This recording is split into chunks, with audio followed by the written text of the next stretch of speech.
दोस्तों, रामायण भारत के सबसे प्रसिद्ध ग्रंथों में से एक है।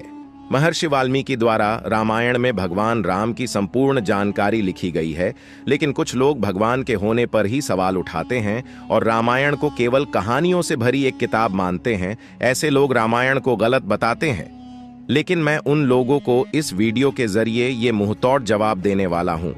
अगर कोई व्यक्ति ये मानता है कि रामायण एक काल्पनिक घटना है, तो वह एक बार ये वीडियो देखे तो उसकी भी आंखें फटी रह जाएंगी।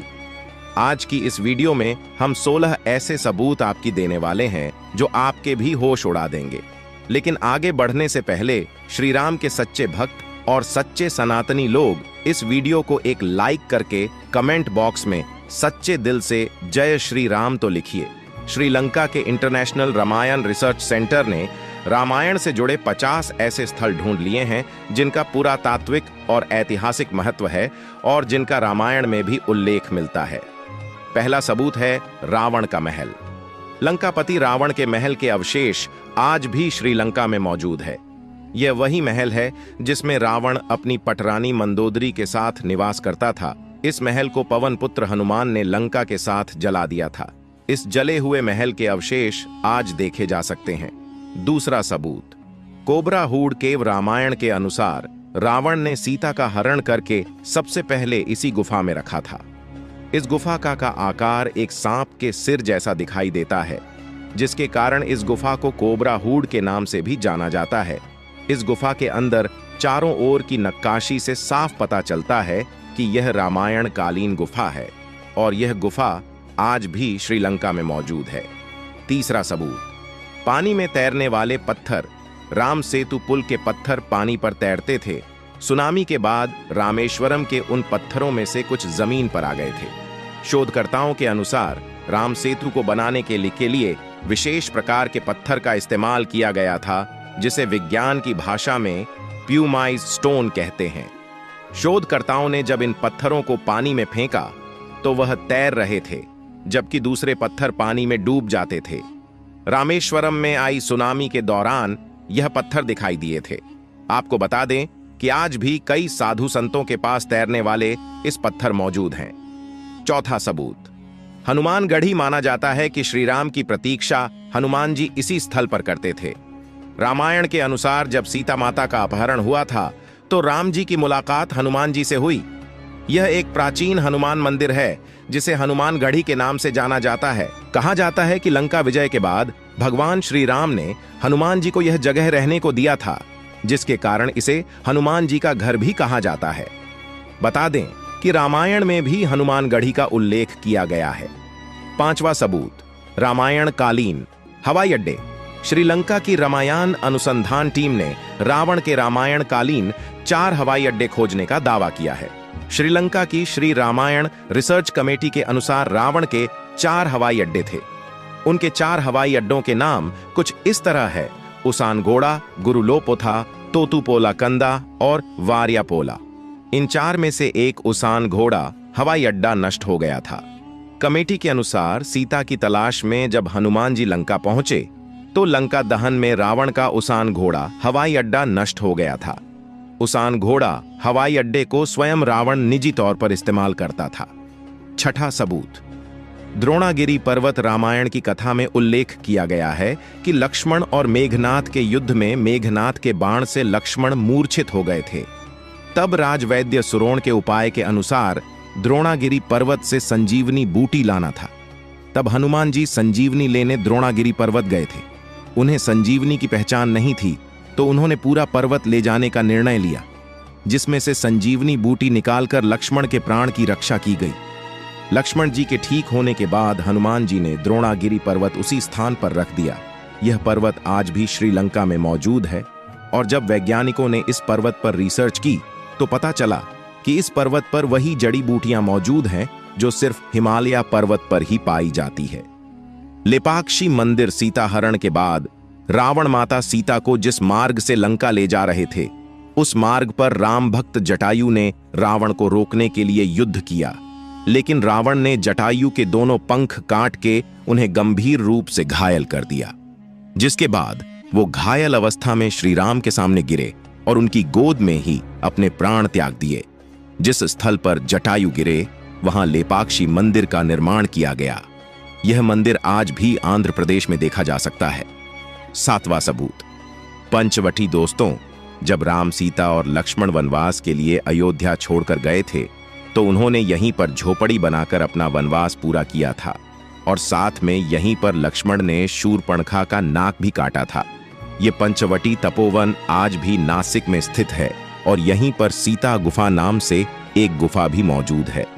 8वां सबूत, कोणेश्वरम मंदिर। जैसा कि आप सभी जानते हैं कि रावण भगवान शिव की पूजा करता था और इसलिए उसने भगवान शिव के लिए इस मंदिर का निर्माण भी कराया था।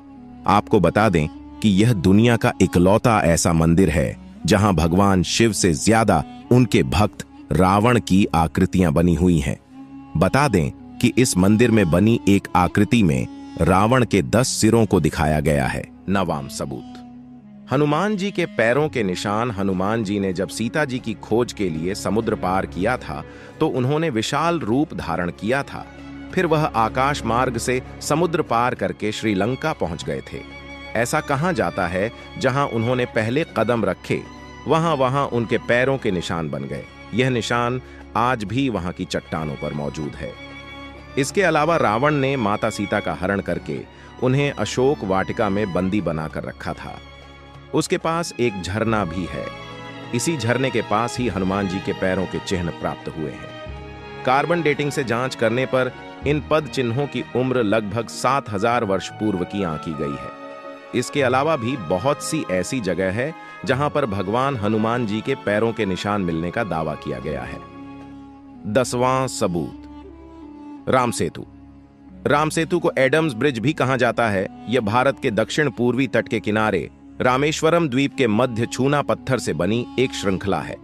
भौगोलिक प्रमाणों से पता चलता है कि किसी समय यह सेतु भारत और श्रीलंका को भूमि मार्ग से आपस में जोड़ता था। वाल्मीकि के अनुसार नल और नील के सान्निध्य में वानर सेना ने 5 दिन में 30 किलोमीटर लंबा और 3 किलोमीटर चौड़ा पुल तैयार किया था। राम सेतु एक बार फिर सुर्खियों में तब आया जब नासा के उपग्रह द्वारा लिए गए फोटो मीडिया में सुर्खियां बने थे। समुद्र पर बने सेतु को राम जी की दूसरी विजय कहा जा सकता है क्योंकि रावण को विराट समुद्र की तरफ से किसी से कोई खतरा नहीं था। आज भी राम सेतु का होना रामायण को सच साबित करने का सबसे बड़ा साक्ष्य है। 11वां सबूत, रावण का शव। ऐसा माना जाता है कि रैगला राणागिल के जंगलों के बीच एक विशालकाय पहाड़ी पर रावण की गुफा है जहां उसने घोर तपस्या की थी। उसी गुफा में आज भी रावण का शव सुरक्षित रखा हुआ है। रैगला के घने जंगलों और गुफाओं में कोई नहीं जाता है क्योंकि यहां जंगली और खूंखार जानवरों का बसेरा है। रैगला के इलाके में रावण की यह गुफा 8000 फुट की ऊंचाई पर स्थित है जहां 17 फुट लंबे ताबूत में रखा है रावण का शव। आपको बता दें कि इस ताबूत के बाहर एक खास तरह का लेप लगा हुआ है जिसके कारण यह ताबूत हजारों सालों से जैसा था वैसा ही है। 12वां सबूत, सुग्रीव की गुफा। बाली के डर से सुग्रीव जिस गुफा में रुके थे वह गुफा आज भी मौजूद है। यहीं पर उनकी मुलाकात राम जी से हुई। बाद में राम जी ने बाली का वध किया और सुग्रीव को किष्किंधा का राजा बना दिया था। 13वां सबूत, अशोक वाटिका। वर्ष 2004 में पंजाब के बांगा इलाके के रहने वाले अशोक कैंथ ने श्रीलंका में अशोक वाटिका की खोज की। बता दें कि रामायण में वर्णित अशोक वाटिका आज भी श्रीलंका में स्थित है जहां रावण ने सीता माता को हरण करने के पश्चात कैद कर रखा था। इस क्षेत्र में लाखों की तादाद में आज भी अशोक के लंबे लंबे वृक्ष विद्यमान हैं। अशोक वृक्षों की अधिकता होने के कारण ही इसे अशोक वाटिका कहा जाता है। आज इस जगह को सीता एलिया के नाम से जाना जाता है जो नूवरा एलिया नामक जगह के पास स्थित है। बता दें कि यहां आज सीता का मंदिर है और पास ही एक झरना भी है। 15वां सबूत, जानकी मंदिर। नेपाल में जनकपुर नाम का एक शहर है, वहां पर जानकी मंदिर है। रामायण में उल्लेख मिलता है कि सीता माता के पिताजी का नाम जनक था जिसके कारण इस शहर का नाम जनकपुर रखा गया था। बता दें कि सीता माता को जानकी के नाम से भी जाना जाता है, इसी वजह से इस मंदिर को जानकी मंदिर कहते हैं। बता दें कि यहां हर रोज दर्शन के लिए हजारों की संख्या में श्रद्धालु आते हैं। 16वां सबूत, रामलिंगम भगवान राम ने जब रावण का वध था, क्योंकि उन्होंने एक ब्राह्मण को मारा था, इसलिए भगवान राम को पश्चाताप करना था। इसके लिए उन्होंने भगवान शिव की आराधना की थी।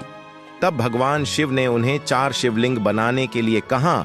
तब एक रेत का शिवलिंग सीता ने बनाया, 2 शिवलिंग हनुमान जी कैलाश पर्वत से लेकर आए थे और एक शिवलिंग को स्वयं भगवान राम ने बनाया था, जो आज भी इसी मंदिर में स्थित है। इसीलिए इस जगह को रामलिंगम कहा जाता है। तो दोस्तों, इतने सारे सबूत जानने के बाद क्या कहना है आपका? कमेंट बॉक्स में सच्चे दिल से जय श्री राम जरूर लिखें। साथ ही साथ इस वीडियो को एक लाइक करके चैनल को भी सब्सक्राइब करें।